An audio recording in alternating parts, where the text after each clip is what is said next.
एक थी बुढ़िया, बेहद बूढ़ी, पूरे 90 साल की। एक तो बेचारी को ठीक से दिखाई नहीं पड़ता था, ऊपर से उसकी मुर्गियां चराने वाली लड़की नौकरी छोड़कर भाग गई। बेचारी बुढ़िया सुबह मुर्गियों को चराने के लिए खोलती तो वे पंख फड़फड़ाती हुई सारी की सारी बुढ़िया के घर की चार दीवारी फांद कर अड़ोस पड़ोस के घरों में भाग जाती और को कुड़कुड़ करती हुई सारे मोहल्ले में हल्ला मचाती हुई घूमती। कभी वे पड़ोसियों की सब्जियां खा जाती तो कभी पड़ोसी काटकर उन्हीं की सब्जी बना डालते। दोनों ही हालतों में नुकसान बेचारी बुढ़िया का होता। जिसकी सब्जी बर्बाद होती वह बुढ़िया को भला बुरा कहता और जिसके घर में मुर्गी पकती उससे बुढ़िया की हमेशा की दुश्मनी हो जाती। हार कर बुढ़िया ने सोचा कि बिना नौकर के मुर्गियां पालना उसकी जैसी कमजोर बुढ़िया के बस की बात नहीं। भला वो कहाँ तक डंडा लेकर एक एक मुर्गी हाँकती फिरे। जरा सा काम करने में ही तो उसका दम फूल जाता था। और बुढ़िया निकल पड़ी लाठी टेकती नौकर की तलाश में। पहले तो उसने अपनी पुरानी मुर्गियां चराने वाली लड़की को ढूंढा, लेकिन उसका कहीं पता नहीं लगा।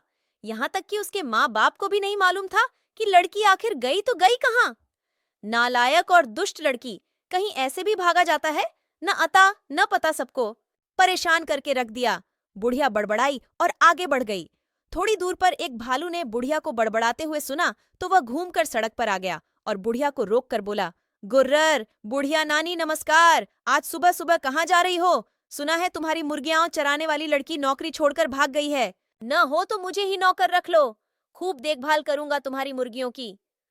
अरे हट्टो, तुम भी क्या बात करते हो? बुढ़िया ने खिसिया कर उत्तर दिया। एक तो निरे काले मोटे बदसूरत हो, मुर्गियां तो तुम्हारी सूरत देखते ही भाग खड़ी होंगी। फिर तुम्हारी बेसुरी आवाज उनके कानों में पड़ी तो वे मुड़कर दड़बे की ओर आएंगी भी नहीं।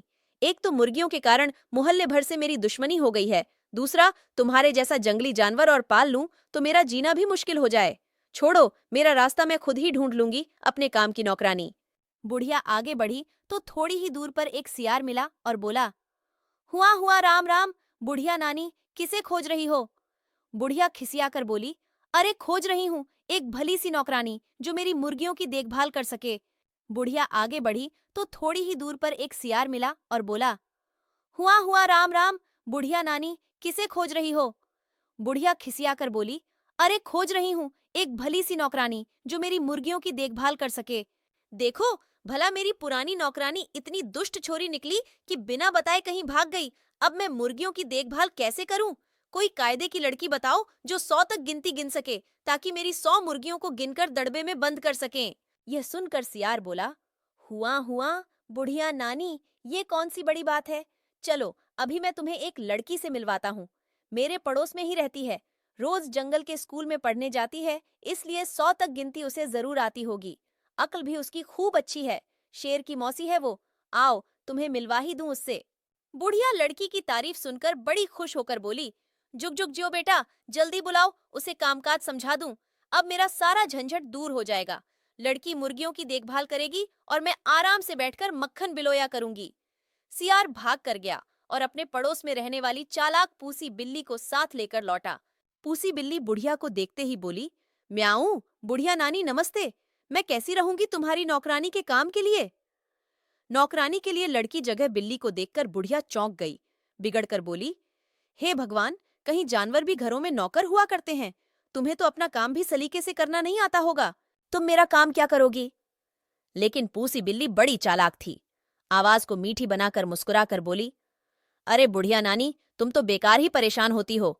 कोई खाना पकाने का काम तो है नहीं जो मैं न कर सकें।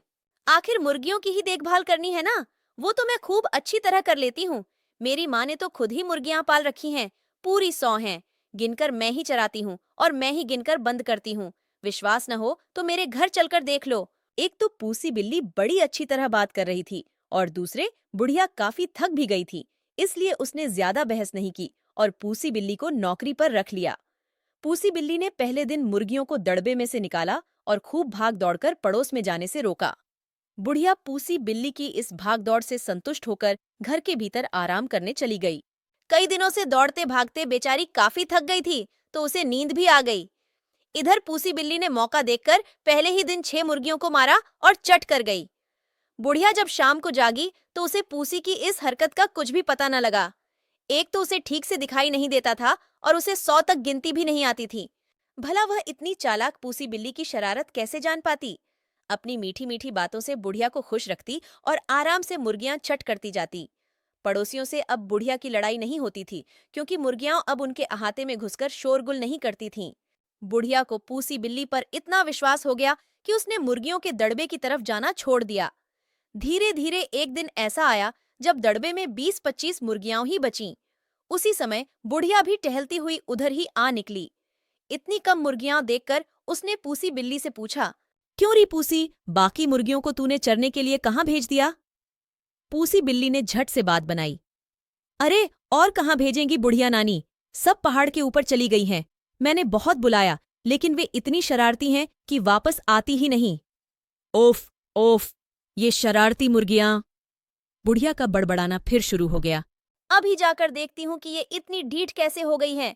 पहाड़ के ऊपर खुले में घूम रही हैं। कहीं कोई शेर या भेड़िया आ ले गया तो बस। ऊपर पहुंचकर बुढ़िया को मुर्गियां तो नहीं मिली सिर्फ उनकी हड्डियां और पंखों का ढेर। बुढ़िया को समझते देर न लगी कि यह सारी करतूत पूसी बिल्ली की है। वो तेजी से नीचे घर की ओर लौटी। इधर पूसी बिल्ली ने सोचा कि बुढ़िया तो पहाड़ पर गई, अब वहां सिर पकड़कर रोएगी, जल्दी आएगी नहीं। तब तक क्यों न मैं बची बचाई मुर्गियां भी चट कर लूं। यह सोचकर उसने बाकी मुर्गियों को भी मार डाला। अभी वह बैठी उन्हें खा ही रही थी कि बुढ़िया वापस लौट आई। पूसी बिल्ली को मुर्गियां खाते देखकर वह गुस्से से आग बबूला हो गई और उसने पास पड़ी कोयलों की टोकरी उठाकर पूसी के सिर पर दे मारी। पूसी बिल्ली को चोट तो लगी ही, उसका चमकीला सफेद रंग भी काला हो गया।